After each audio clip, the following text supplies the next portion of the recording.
is undoubtedly true that working people cease to be the focus. I think what you had was not so much a shift to students per se as the key historical agents, but a slide into a miasma where everybody's an agent. So that's what intersectionality is. Women suffered their oppression. Gays and lesbians suffered their oppression. Racial and ethnic minorities suffered theirs. And there's no particular fight that's more important than any other fight. And so you fight all of these things everywhere. And the key thing is that domination, that oppression is everywhere. And this is an important thing if you want to refashion radicalism around your own class interest if you're a professional. You've got to say, you cannot say that the real action is in workplaces and neighborhoods of poor people or on the streets. You've got to, because that means you've got to go out there. Who wants to do that?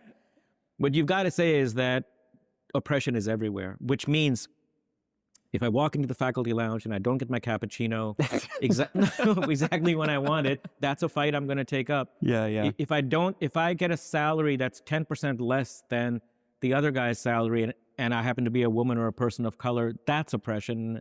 And I'm not exaggerating. There's dozens of books on this that have come out in the last 10, 15 years of what it feels like to be a minority literally in an elite department or a woman in an elite department because you're not getting what the other people are getting. Right. That's a fight that's no less important now to these folks than the fight in workplaces. Why?